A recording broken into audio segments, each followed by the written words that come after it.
आज के वीडियो में हम लोग 22 दिसंबर को हुए सीटेट एग्जाम के सेकेंड शिफ्ट में पूछे गए सीडीपी के कुल 30 क्वेश्चंस को डिस्कस करेंगे। नमस्कार दोस्तों, स्वागत है आपका आपके अपने चैनल नवनीत ट्यूटोरियल पे। अगर चैनल पे नए हैं तो प्लीज चैनल को सब्सक्राइब करें ताकि लेटेस्ट वीडियो की नोटिफिकेशन आपको मिल सके। फर्स्ट क्वेश्चन कह रहा है, कथन और तर्क वाला है। मानव अपने पूरे जीवन काल के दौरान गत्यात्मक और संज्ञानात्मक क्षेत्रों में नई चीजें सीखने और स्मरण रखने योग्य है। Humans are able to learn and remember new things in motor and cognitive domains throughout their lifespan। मतलब पूरे जीवन काल, मतलब पूरे जीवन भर कोई भी इंसान जो भी है वो गत्यात्मक और संज्ञानात्मक क्षेत्र में विकास करता है, मतलब वो सीखता है। तो ये तो बिल्कुल सही कह रहा है। और इसका कारक मतलब रीजन इसका कह रहा है कि एक गंभीर रूप से पीड़ित बचपन के परिणामों को बाद के वर्षों में आसानी से बदला जा सकता है। Outcomes of severely deprived childhood can be easily changed in later years. अब ये ऑप्शन हमारा गलत कह रहा है कि अगर गंभीर रूप से बचपन में कोई पीड़ित हो गया, मतलब कोई बड़ा सा इशू हो गया बचपन में या बहुत बड़ी टेंशन की बात हो गई है, तो उसको बाद के वर्षों में आसानी से हम नहीं बदल सकते। वो हमेशा माइंड में उसके हमेशा वो रहेगा ही। तो मतलब यहाँ पे ए सही है लेकिन आर गलत है। A is true but R is false. Next question है, बच्चे का विकास एक सीधा पथ नहीं है। यह आगे बढ़ता है, फिर पीछे मुड़ता है, फिर आगे बढ़ता है। Which principle of development does the following example illustrate? मतलब उपरोक्त वाक्य विकास के किस सिद्धांत को दर्शाता है? और ये सिद्धांत क्या कह रहा है कि the development of a child does not take a straight path. It turns back and then moves forward again. मतलब विकास की दिशा जो है वो सीधा नहीं चलता है, एक स्पाइरल की तरह कभी ज्यादा होता है कभी कम होता है। मतलब कभी आगे बढ़ता है फिर कभी पीछे मुड़ता है। तो ये विकास का कौन सा सिद्धांत दर्शाता है? तो ये विकास का चक्रीय बढ़ोतरी मतलब प्रिंसिपल ऑफ स्पाइरल एडवांसमेंट का ये बात कर रहा है, स्पाइरल डेवलपमेंट की बात कर रहा है। एक रूपता का तो कहीं पे बात ही नहीं, क्योंकि यहाँ पे कह रहा है सीधा पथ नहीं है, मतलब एक समान नहीं है, तो ये ऑप्शन गलत हो जाएगा। एक दिशाई विकास भी नहीं होता है, विकास जो है यूनि डायरेक्शनल नहीं होता है बल्कि मल्टी डायरेक्शनल होता है। और डेवलपमेंट विकास जो है वो सततहीनता का बात कर रहा है, डिसकंटिन्यूअस का बात कर रहा है। तो ये भी ऑप्शन हमारा गलत कर रहा है, क्योंकि विकास जो है वो जीवन पर्यंत चलने वाली प्रक्रिया है। फ्रॉम वॉम्ब टू टॉम मतलब गर्भ से लेकर के कब्र तक ये चलने वाली प्रक्रिया है। नेक्स्ट क्वेश्चन है, बहुत से अभिभावकों ने लोकप्रिय कार्टून शो शिनचैन पर प्रतिबंध लगाने की मांग रखी क्योंकि उनसे बच्चे इस शो के मुख्य पात्र के अनुशासनहीन व्यवहार की नकल करने लगे थे। यह बच्चों के सामाजिकरण पर डैश के प्रभाव को दर्शाता है। अब यहाँ पे बात कर रहा है कार्टून शो, मतलब टीवी शो का बात कर रहा है। तो टीवी शो जो भी है वो तो मीडिया का हमारा सामाजिकरण का बात कर रहा है ना, मतलब सेकेंडरी सोशलाइजेशन की बात कर रहा है, मीडिया का बात कर रहा है। ठीक है, वहीं अगर सहपाठी की या पास पड़ोस की बात होती तो ये वाला हमारा प्राइमरी सोशलाइजेशन मतलब प्राथमिक सामाजिकरण होता है। ठीक है, और सोशल नेटवर्किंग की यहाँ पे बात नहीं हो रही है, टीवी की बात कर रहा है, रिलीजन की बात नहीं कर रहा है, धर्म की बात नहीं कर रहा है। नेक्स्ट क्वेश्चन है, प्रगतिशील शिक्षण के विषय में कौन सा विकल्प सही है? Which of the following statement about progressive education is correct? Progressive education की बात कर रहा है, प्रगतिशील शिक्षा की बात कर रहा है। तो पहला ऑप्शन कह रहा है इसमें भाषण विधि और छात्रों की योग्यता अंकों के आधार पर समूह बनाना शामिल है। It involves lecture method. अब यहाँ पे व्याख्यान विधि, भाषण विधि, लेक्चर विधि का लेक्चर मेथड का बात कर दिया, तो ये ऑप्शन सीधा गलत कर देना है हमको। फिर भी आगे देखते हैं, कह रहा है कि and grouping according to the ability marks of the student. मतलब बच्चों को हमें ग्रुप करने की बात कर रहा है और बच्चों को हमें उसके एबिलिटी पे ग्रुप नहीं करना है बल्कि सबको समान ढंग से एक समान रखना है। तो ये ऑप्शन गलत हो गया। नेक्स्ट कह रहा है कि इसमें वैयक्तिक शिक्षण, वर्षांत परीक्षा और अंक आधार पर छात्रों को रैंक देना शामिल है। It involves individualised learning test at the end of the year. मतलब साल के अंत में टेस्ट की बात कर रहा है और बच्चों को रैंक करने की बात कर रहा है। तो मतलब हमें बच्चों को साल के अंत में टेस्ट नहीं लेना है, ये साल के अंत में टेस्ट लेना तो सबमेटिव असेसमेंट हो गया। तो हमें बच्चों को सबमेटिव असेसमेंट की तरफ नहीं ले जाना है बल्कि किधर ले जाना है, फॉर्मेटिव असेसमेंट की तरफ हमें ले जाना है।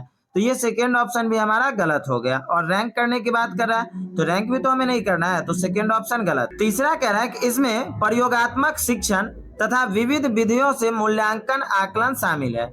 It involves experimental learning. Experiment की बात कर रहा है, प्रयोगात्मक शिक्षण की बात कर रहा है, तो ये ऑप्शन हमारा सही हो जाएगा। थर्ड ऑप्शन यहाँ पे सही होगा।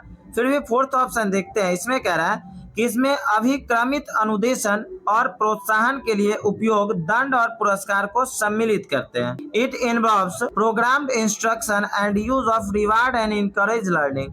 अब यहाँ पे रिवार्ड की बात कर रहा है, दंड की बात कर रहा है, पुरस्कार की बात कर रहा है, तो ये सारा चीज हमें नहीं करना है। तो थर्ड ऑप्शन यहाँ पे सही हो जाएगा। नेक्स्ट क्वेश्चन है, पियाजे जीन ने विकासात्मक अवस्थाओं को किस क्रम में प्रतिपादित किया है? जीन पियाजे propose the following of sequence of developmental stage. पियाजे संज्ञानात्मक विकास की अवस्था को किस क्रम में प्रतिपादित किए थे? तो इसका एक हम लोग शॉर्टकट देखे हुए थे, SPCF, मतलब sensory motor stage, pre operational stage, concrete operational stage और formal operational stage. Sensory motor stage का मतलब हुआ संवेदीगामक अवस्था, प्री ऑपरेशनल स्टेज का मतलब हुआ पूर्व संक्रियात्मक अवस्था, कंक्रीट ऑपरेशनल स्टेज का मतलब मूर्त संक्रियात्मक अवस्था और फॉर्मल ऑपरेशनल स्टेज का मतलब हुआ औपचारिक संक्रियात्मक अवस्था। मतलब बी ऑप्शन यहाँ पे सही हो जाएगा। बाकी यहाँ पे पहले कह रहा है प्री ऑपरेशनल, तो सेंसरी मोटर आया नहीं, प्री कैसे हो जाएगा? तो ये ऑप्शन गलत हो जाएगा।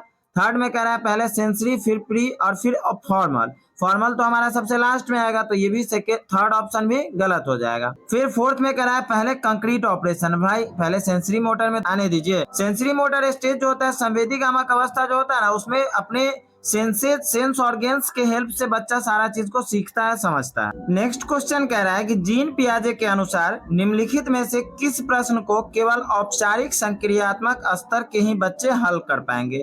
मतलब अकॉर्डिंग टू जीन पियाजे which of the following question will be answered only by the children in formal operational stage. अब यहाँ पे फॉर्मल ऑपरेशनल स्टेज की बात कर रहा है, औपचारिक संक्रियात्मक अवस्था की बात कर रहा है, जो कि सबसे लास्ट वाला स्टेज है। पहला ऑप्शन इसका कह रहा है कि रौनक ने कुछ चॉकलेट खाई, उसकी बहन उससे 2 गुना चॉकलेट खाई, कुल मिलाकर दोनों ने 9 चॉकलेट खाई, तो प्रत्येक ने कुल कितनी खाई? तो ये तो आसान सा लग रहा है कि रौनक ने कुछ चॉकलेट खाई, उसकी बहन ने उससे 2 गुना और कुल मिलाकर 9 चॉकलेट खाया, तो ये वाला नहीं होगा। बल्कि यहाँ पे कह रहा है कि यदि A तुलनात्मक रूप से B से बड़ा है और B C से बड़ा है, तो A और C का संबंध क्या है? तो यहाँ पे थोड़ा ज्यादा दिमाग लगाने की बात हो रही है, मतलब ये फॉर्मल ऑपरेशनल स्टेज में आ जाएगा। फिर एक और ऑप्शन कह रहा है प्रथम विश्व युद्ध के क्या परिणाम है? तो ये तो हमारा मेमोरी बेस्ड क्वेश्चन है और 78 + 89 ये भी हमारा एडिशन पे बेस्ड है, मतलब ये सब फॉर्मल ऑपरेशनल में नहीं आएगा, बल्कि ये तो कंक्रीट ऑपरेशनल में ही बच्चा समझ जाएगा, सीख सकता है। नेक्स्ट क्वेश्चन है, लेव वाइगोत्स्की के अनुसार निम्न में कौन सा कारक अधिगम को प्रभावित करता है? अकॉर्डिंग टू लेव वाइगोत्स्की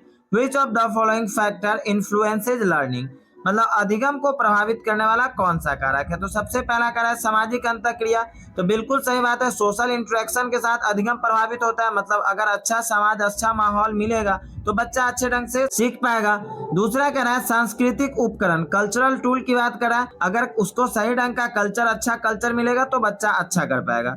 तीसरा कह रहा है लैंग्वेज, भाषा की बात करें तो ये भी एकदम सही बात कह रहा है, भाषा भी इंपॉर्टेंट होता है। फोर्थ कह रहा है नकारात्मक पुनर्बल, नेगेटिव रिइंफोर्समेंट, मतलब अगर बच्चे को हम नकारात्मक बात बताएंगे, मतलब बोलेंगे कि ये तुम नहीं कर सकते हो, तुमसे ये नहीं हो पाएगा, तो ये तो गलत हो गया ना।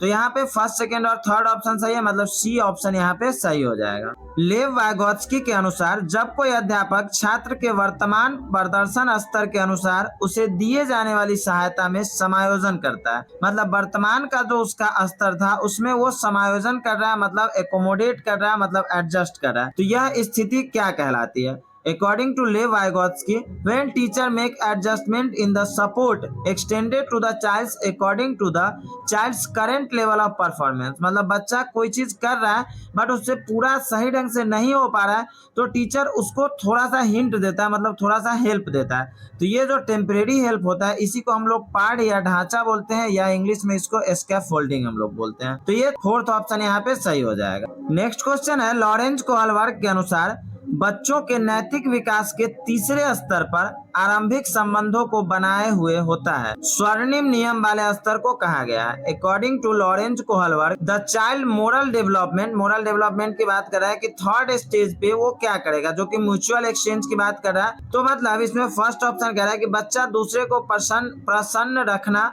और उसकी सहायता करना चाहता है। तो थर्ड स्टेज में वही होता है, the child wants to please and help others, मतलब वो चाहता है कि दूसरा खुश है, वही काम हमें करना है। फिर आगे का ऑप्शन कह रहा है कि बच्चा समझता है कि सामाजिक व्यवस्था अपने कर्तव्य पालन पर आश्रित है, उसे बनाए रखता है। तो सामाजिक व्यवस्था की बात कर रहा है, तो ये हायर लेवल की बात कर रहा है, मतलब फोर्थ या फिफ्थ स्टेज की ये बात कर रहा है। कोहलबर्ग ने 3 लेवल और 3 स्टेज दिए थे, उसी स्टेज की यहाँ पे बात कर रहा है, थर्ड स्टेज का। फिर कह रहा है कि सही कार्यों की कसौटी के नियम, मान्यता है, आवश्यकता और अधिकार है जिन्हें सर्व संपत्ति में समाज स्वीकार्य है। तो ये भी फिफ्थ या सिक्स्थ स्टेज का बात कर रहा है, ठीक है। तो ये फर्स्ट ऑप्शन हमारा यहाँ पे सही हो जाएगा। नेक्स्ट क्वेश्चन है, हार्वर्ड गार्डनर ने बुद्धि के बारे में निम्नलिखित में से क्या प्रस्तावित किया। Howard Gardner propose that, Gardner साहब है जो 8 तरह की बुद्धि की बात किए हुए थे, तो वो क्या प्रस्तावित किए। तो पहला कह रहा है, बुद्धि एक उपयोगी लक्ष्य निर्भर क्रिया है। Intelligence is practical goal oriented activity, तो सिर्फ गोल ओरिएंटेड एक्टिविटी तो है नहीं, तो ये तो ऑप्शन हमारा गलत हो गया। दूसरा कह रहा है, बुद्धि 7 बुद्धियों का अनुक्रमित नियोग है। Intelligence comprises of 7 intelligence in hierarchical order, ये एक ऑर्डर की बात कर रहा है, ऐसा नहीं है, इंसान में अलग अलग प्रकार की बुद्धि पाई जाती है, तो सेकेंड ऑप्शन भी गलत हो गया। तीसरा कह रहा है, बुद्धि एक डैश वर्गीय क्षमता है जिसे जी से अंकित किया गया है। Intelligence is genetic ability that has level as G, मतलब जी फैक्टर की बात करें तो ये गार्डनर साहब नहीं किए हुए थे। तो चौथा कह रहा है, बुद्धि के अंतर्गत कई अलग अलग मानवीय क्षमताएं आती है। Intelligence comprises of several kinds of human ability, तो ये सही कह रहा है कि अलग अलग एबिलिटी के हिसाब से बुद्धि को 8 प्रकार से बांटा गया है। नेक्स्ट क्वेश्चन है, बहुत से टेलीविजन विज्ञापनों में पुरुष महिलाओं के उनके रूढ़िवादी भूमिकाओं में दर्शाते हैं। एक अध्यापिका को अपनी कक्षा में इस विषय पर किस प्रकार चर्चा करनी चाहिए, मतलब टेलीविजन पे जो विज्ञापन मिलता है उसमें पुरुष और महिला को अलग अलग भूमिका में दर्शाता है। जैसे फेयर एंड लवली का प्रचार करना होता है तो लेडीज करती है, वहीं फेयर हैंडसम का प्रचार करना होता है लड़का करता है, या अगर बैट बॉल का प्रचार करना होता है लड़का करता है, तो वो तो रूढ़िवाद की बात कर रहा है ना, तो उसको एक टीचर कैसे ठीक कर सकते हैं। तो पहला कह रहा है कि वह उन्हें उन विज्ञापनों में दिए गए वक्तव्यों को उनके ज्यों का त्यों स्वरूप पर स्वीकार करने को प्रोत्साहित करेंगे, तो ये तो गलत हो जाएगा। यहाँ तो हुआ और बढ़ावा देना रूढ़िवाद को ना, तो हमें तो उसको खत्म करना है, तो फर्स्ट ऑप्शन गलत हो गया। दूसरा कह रहा है कि वह उन्हें इन विशेषज्ञों को आलोचनात्मक दृष्टि से विश्लेषण कर किसी तार्किक निर्णय पर पहुंचने के लिए प्रोत्साहित करे। तो हाँ, यहाँ पे ये ठीक कह रहा है कि C should encourage students to analyse it critically, मतलब अच्छे ढंग से उसको समझना है, उसका विश्लेषण करना है, and arrive at a reasoned decision, मतलब और तार्किक निर्णय पे पहुंचना है। तो ये सेकेंड ऑप्शन यहाँ पे सही होगा। तीसरा कह रहा है कि उन्हें विज्ञापन में दिए गए तथ्यों के आधार पर निर्णय लेने के लिए प्रोत्साहित करे। तो विज्ञापन में जो तथ्य है, मतलब जेंडर रूढ़िवाद जो विज्ञापन में दिखा रहा है उसको तो और यहाँ पे प्रोत्साहित करेंगे तो बढ़ावा मिलेगा, हमें तो बढ़ावा देना नहीं है, तो थर्ड ऑप्शन भी गलत हो जाएगा। फिर चौथा कह रहा है कि वह छात्रों को विज्ञापन में दिए गए पुरुष महिला व्यवहार को अनुकरण के लिए प्रोत्साहित करे, मतलब अनुकरण करने का मतलब सीखना, तो उसके व्यवहार को तो हमें बच्चों को नहीं सिखाना है ना, तो ये फोर्थ ऑप्शन भी गलत हो जाएगा। नेक्स्ट क्वेश्चन कह रहा है कि जहां तक भाषा विकास का संबंध है, मतलब भाषा और विकास एक दूसरे से कनेक्टेड है, इसके रिलेशनशिप संबंध की बात कर रहा है, ठीक है। तो किसने कहा कि विचार पहले आता है फिर भाषा, तो ये बात पियाजे, जीन पियाजे साहब कहते कि पहले विचार आता है और फिर भाषा आती है। बट अगर वहीं पे लेव वाइगोत्स्की की बात होती तो इनका कहना है कि पहले भाषा आता है और फिर विचार आता है। इस क्वेश्चन में अक्सर स्टूडेंट्स कंफ्यूज रहते हैं, तो आपको कंफ्यूज नहीं होना है। अगर पहले विचार की बात कर रहा है, पहले अगर थॉट की बात कर रहा है तो जीन पियाजे बोले थे, और अगर पहले लैंग्वेज की बात कर रहा है तो वाइगोत्स्की साहब बोले हुए थे। क्यों?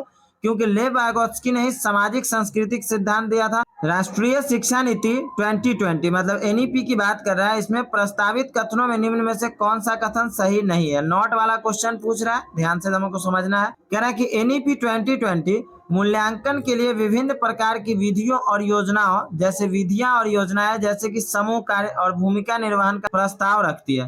तो ये तो सही कह रहा है कि समूह कार्य करवाना है, भूमिका निर्वहन मतलब रोल प्ले करवाना है, तो ये तो सही कह रहा है। हमसे तो नॉट वाला क्वेश्चन पूछ रहा है, नहीं वाला। दूसरा कह रहा है कि एनईपी 2020 रचनात्मक मूल्यांकन से योगात्मक मूल्यांकन की ओर परिवर्तन का प्रस्ताव रखती है। NEP 2020 proposes shift from formative to summative assessment. अब यहाँ पे ये गलत कह दिया, क्योंकि एनईपी कहता है कि हमें सबमेटिव असेसमेंट से किस तरफ ले जाना है, फॉर्मेटिव असेसमेंट की तरफ।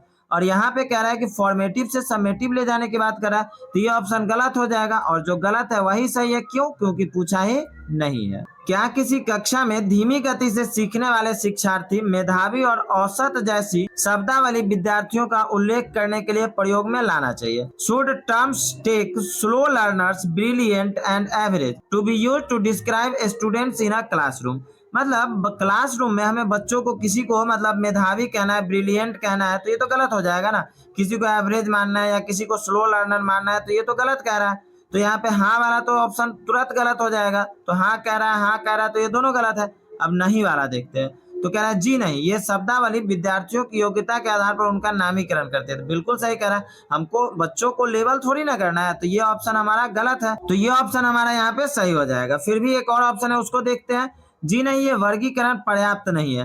वर्गीकरण करना ही नहीं है तो पर्याप्त और अपर्याप्त की तो बात ही नहीं है, तो फोर्थ ऑप्शन भी गलत होगा, मतलब सेकंड यहाँ पे सही होगा। मूर्ति कक्षा 4 का विद्यार्थी है। पठन के संदर्भ में वह केवल उतना ही पढ़ पाता है जितना किसी कक्षा का 1 का विद्यार्थी का स्तर होता है। मूर्ति को ध्वनि का मिलान करने, शब्दों की वर्तनी तथा पठन में कठिनाई आती है। पढ़ने में कठिनाई की बात कर रहा है, तो मतलब ये पठन वैफल्य है, कुछ नहीं सोचना है, क्योंकि पठन वैफल्य डिसलेक्सिया की ये बात कर रहा है, पढ़ने में कठिनाई है। वहीं अगर गुणज वैफल्य मतलब डिसकैलकुलिया की बात होती तो मैथ से रिलेटेड मतलब कैलकुलेशन से रिलेटेड रहता, तो यहाँ पे हम लेते।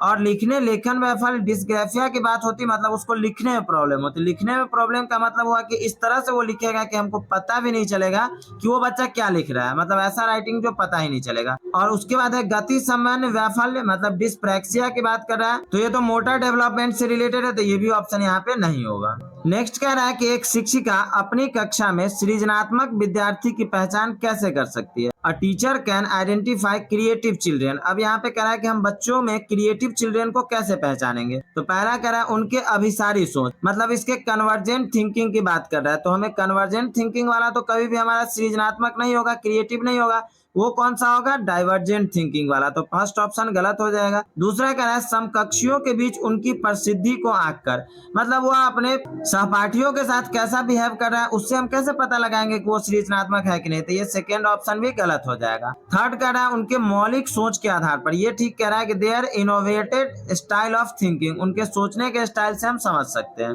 चौथा कह रहा है कि उनके सरल व प्रत्यास्मरण आधारित क्रियाकलापों पे, मतलब रिकॉल बेस्ड टास्क की बात कर रहा है, मतलब जो रिकॉल करेगा वो सृजनात्मक मतलब क्रिएटिव हो नहीं सकता, तो फोर्थ ऑप्शन भी गलत हो जाएगा, तो यहाँ थर्ड ऑप्शन सही है। नेक्स्ट क्वेश्चन कह रहा है कि निम्नलिखित व्यवहार किसके लक्षण है? आवेगशीलता, कम समय तक ध्यान केंद्रित कर पाना, व्याग्रता, बहुत देर बैठने की अक्षमता, तो ये ADHD का बात कर रहा है, attention deflect hyper activity disorder, मतलब यह ADHD का बात कर रहा है, अवधान न्यूनता अतिक्रियाशीलता विकार। इसमें क्या होता है कि बच्चा कोई भी चीज में ध्यान अच्छे ढंग से केंद्रित नहीं कर पाता है, व्याग्र रहता है, मतलब वो व्याकुल रहता है, ज्यादा देर वो कहीं एक जगह पे बैठ के नहीं रह सकता है। ऑटिज्म मतलब स्वालीनता की तो तब बात होती है जब वो खुद में लीन रहता है, मतलब दूसरे के साथ वो इंटरेक्ट अच्छे ढंग से नहीं कर पाता, तब वो ऑटिज्म होती है। और सृजनात्मकता को तो बात ही नहीं है, क्रिएटिव का तो बात ही नहीं है यहाँ पे। निम्नलिखित में से कौन सी विधि समावेशन में के अनुकूल नहीं है? Which of the following strategy does not promote inclusion? Inclusion समावेशन का बात कर रहा है, तो पहला कह रहा है लचीले समूह का गठन, तो ये तो सही कह रहा है, ये नॉट वाला क्वेश्चन है, जो गलत होगा वो यहाँ पे सही होगा। तो लचीला फ्लेक्सिबल ग्रुपिंग, तो ये तो ठीक कह रहा है ना, तो ये ऑप्शन तो सही हो जाएगा, तो ये हमको नहीं लेना है। दूसरा कह रहा है विभेदिक अनुदेश मतलब डिफरेंशिएटेड इंस्ट्रक्शन, तो ये भी सही कह रहा है कि डिफरेंशिएटेड इंस्ट्रक्शन हमको लेकर के चलना है। तीसरा कह रहा है योग्यता आधारित समूहीकरण, मतलब एबिलिटी ग्रुपिंग, मतलब उसके योग्यता के आधार पर हमें ग्रुप करना है, तो ये गलत कह रहा है, और जो गलत है वही यहाँ पे सही है, तो थर्ड ऑप्शन यहाँ पे सही होगा। फिर भी आगे का देखते हैं, पाठ्यचर्या में यथोचित समायोजन, रीजनेबल करिकुलर एकोमोडेशन, तो ये भी ऑप्शन यहाँ पे नहीं होगा। अध्यापक को कक्षा प्रबंधन कौशल किस प्रकार बल देना चाहिए? A teacher should imply classroom management strategy which focus on, मतलब क्लासरूम का स्ट्रेटेजी के लिए हमें किस चीज पे फोकस करना चाहिए?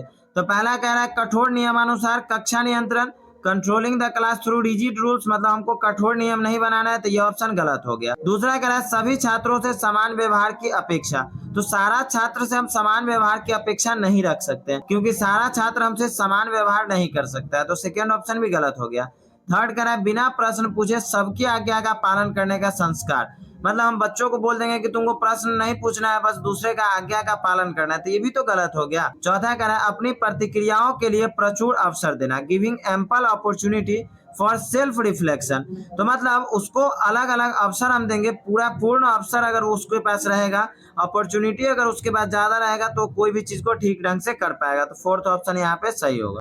बच्चों में संप्रत्यात्मक विकास को प्रोत्साहित करने के लिए कौन सी विधि सबसे प्रभावी है? Which of the most effective strategy to encourage conceptual development. Conceptual development की बात कर रहा है, संप्रत्यात्मक विकास की बात कर रहा है। तो पहला कह रहा है कि जब तक बच्चों में वांछित संप्रत्यात्मक परिवर्तन न हो तब तक दंड का उपयोग करना। दंड तो देना नहीं है, तो ये ऑप्शन गलत हो गया। दूसरा कह रहा है रट्टा लगाने के लिए कहना, रट्टा भी हमको नहीं लगाना है, तो सेकेंड भी गलत हो गया।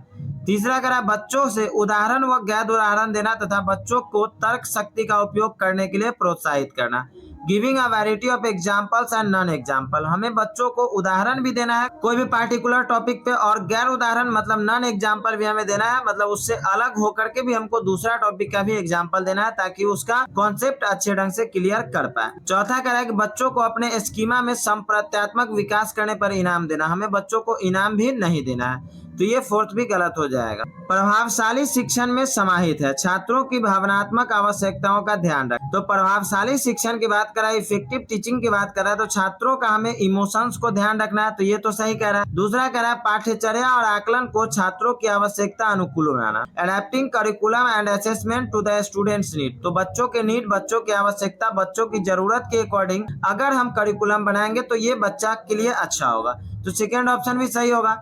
तीसरा कह रहा है कि छात्र संवाद हेतु लचीला समूह निर्माण, फ्लेक्सिबल ग्रुपिंग की बात करें तो ये भी एकदम अच्छा बात कह रहा है कि फ्लेक्सिबल हमें ग्रुपिंग रखना है। चौथा कह रहा है कठोर कक्षा नियंत्रण, मतलब यहाँ पे रिजिड क्लासरूम मैनेजमेंट की बात करें तो ये फोर्थ गलत हो जाएगा।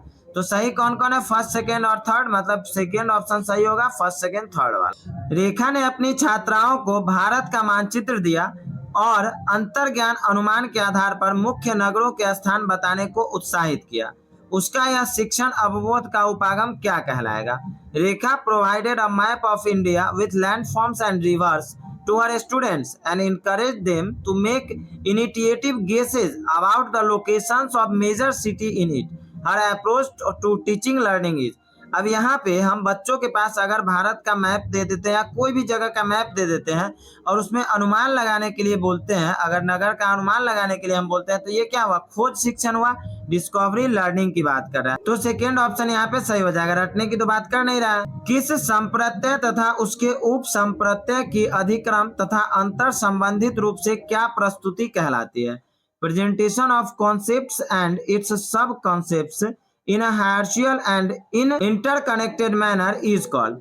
मतलब उसके अधिक्रम और अंतर संबंध के रूप में किसी भी संप्रत्यय और उसके उप संप्रत्यय का प्रस्तुति क्या कहलाता है? तो ये चित्रण आयोजक कहलाता है, ग्राफिकल ऑर्गेनाइजर ये कहलाता है। ह्यूरिस्टिक्स की बात कर नहीं रहा है। एल्गोरिदम कलन विधि जो होता है वो स्टेप बाय स्टेप जो हमारा प्रोसेस होता है उसको बोलते हैं, और न्यूमोनिक्स जो होता है वो शॉर्टकट होता है। जैसे अभी जस्ट हम देखें यहाँ पे PCSE मतलब प्री ऑपरेशनल कंक्रीट ऑपरेशन। शिक्षा की कई प्रतिवेदनाएं यह दिखा रही है कि विद्यार्थी प्रत्याशित अधिगम स्तरों को कम प्रदर्शन कर रहे हैं। इस दूरी को समझने के लिए विश्लेषण की प्रथम इकाई क्या होनी चाहिए? Several educational reports and revealing that students are underperforming than the expected learning level. तो ये तो सही कह रहा है कि हम बच्चों से जो एक्सपेक्ट कर रहे हैं उससे वो अंडर परफॉर्म कर रहा है, मतलब उससे वो कम परफॉर्म कर रहा है। तो उसके विश्लेषण की प्रथम इकाई क्या होनी चाहिए? तो सिस्टम की बात करें, अगर हमारा सिस्टम तंत्र हमारा सही होगा तो बच्चा अच्छे ढंग से वो समझ पाएगा। बच्चे पढ़ाई के लिए आंतरिक रूप से अभिप्रेरित होते हैं। चिल्ड्रेंस इंटरेस्टिक मोटिवेशन की बात कर रहा है कि बच्चा इंटरनली मोटिवेटेड कब होगा? तो पहला कह रहा है दंड और पुरस्कार, तो बच्चा को दंड देंगे और पुरस्कार देंगे तो वो तो एक्सटर्नल मोटिवेट होगा ना, इंटरनल की बात कर रहा है। पाठन में केवल स्मृति और पुनरावृत्ति, मतलब सिर्फ हम याद करवाने की बात कर रहे हैं तो इससे भी एक्सटर्नल मोटिवेट हम कर सकते हैं, इंटरनल नहीं कर सकते। तीसरा कह रहा है कि उनका शैक्षणिक वातावरण उनमें अपनत्व का भाव उनकी क्रिया शक्ति में तीव्रता लाता है। तो ये एकदम सही कह रहा है कि लर्निंग एनवायरनमेंट जो होगा वो सेंस ऑफ बिलोंगिंग और एजेंसी की बात कर रहा है कि मतलब बच्चों से अगर हम अपनत्व का भाव रखेंगे तो वो अच्छे ढंग से सीख पाएगा। शैक्षणिक अच्छा अगर वातावरण हम देंगे तो भी अच्छे से सीख पाएगा, तो इंटरनल वो मोटिवेटेड होगा। चौथा कह रहा है कि आज्ञा पालन की बात कर रहा है और उच्च स्तरीय मापदंड की बात कर रहा है, तो ये ऑप्शन गलत। कौन सा संवेग अर्थपूर्ण सीखने को प्रोत्साहित करेगा? Which emotion would facilitate the process of meaningful learning? तो अगर मीनिंगफुल लर्निंग की बात कर रहा है, अर्थपूर्ण अधिगम की बात कर रहा है, तो ये जिज्ञासा अगर रहेगा, बच्चा क्यूरियस रहेगा तभी वो अच्छे ढंग से सीख पाएगा। शर्म रहेगा तो वो तो सीख नहीं पाएगा, डर रहेगा तो भी नहीं सीख पाएगा, निराशा होपलेस रहेगा तो भी नहीं सीख पाएगा। कथन कह रहा है कि बच्चों द्वारा निर्मित सहज या अंतर्ज्ञान सिद्धांतों को उन्हें साझा करने के लिए प्रोत्साहित करना चाहिए। Teacher must encourage children to share the native और intuitive theory that they construct. ये तो सही कह रहा है कि मतलब सहज या अंतर्ज्ञान जो सिद्धांत रहेगा वो बच्चा साझा करने की उसकी आजादी रहेगी, उसको हमें प्रोत्साहित करना है, तो ये तो सही कह रहा है। दूसरा कह रहा है ऐसा क्यों करना है, तो इसका कारण दे रहा है कि सभी बच्चे वास्तविकता की पूर्व संकल्पना से आरंभ करते हैं और विद्यालय में उनकी समझ को ये संकल्पनाएं प्रभावित करती थी। ये भी एकदम सही कह रहा है कि बच्चा जो है वो वास्तविकता की पूर्व संकल्पनाओं से आरंभ करते हैं, क्योंकि वो वास्तविक जीवन से नहीं देखा हुआ रहता है हर चीज को, तो उसकी रियल लाइफ से हमें कनेक्ट करना है, तो ये एकदम सही कह रहा है। तो मतलब both A and R are true, मतलब दोनों ए और आर दोनों सही है, और आर सही व्याख्या करता है एक। सामाजिक संरचनात्मक कक्षा में किस तरह के क्रियाकलापों पर बल देना चाहिए? What task should be focused upon in a socio constructivist classroom? सामाजिक संरचनावाद क्लासरूम का बात कर रहा है, तो इसमें कह रहा है ऑप्शन जो चुनौतीपूर्ण हो और समालोचनात्मक चिंतन की अनुमति दे, मतलब ये चैलेंजिंग हो और क्रिटिकल थिंकिंग को अलाउ करे, तो ये तो एकदम फर्स्ट ऑप्शन हमारा सही दिख रहा है। फिर भी आगे का ऑप्शन देख लेते हैं कि पुनरावृत्ति का बात कर रहा है, रिकॉल का बात कर रहा है, रिपीटेटिव का बात कर रहा है, तो ये ऑप्शन गलत हो जाएगा। तीसरा कर रहा है पाठ्य सामग्री के प्रत्यास्मरण, यहाँ पे भी रिकॉल का बात करें तो ये भी ऑप्शन गलत हो जाएगा। जो बच्चों द्वारा पूछताछ की अनुमति न दे, अनुमति देता तब तो हम थोड़ा देर के लिए सोच सकते थे, बट यहाँ पे कह रहा है पूछताछ की अनुमति न दे, तो ये भी ऑप्शन गलत हो जाएगा। तो फ्रेंड्स आज की वीडियो में बस इतना ही, मिलते हैं नए वीडियो में नेक्स्ट डे के क्वेश्चन के साथ। अगर वीडियो अच्छी लगी हो तो लाइक और शेयर करना ना भूलें तथा हमारे चैनल के लेटेस्ट वीडियो की नोटिफिकेशन पाने के लिए इस चैनल को सब्सक्राइब करें ताकि आप कोई वीडियो मिस ना कर पाएं।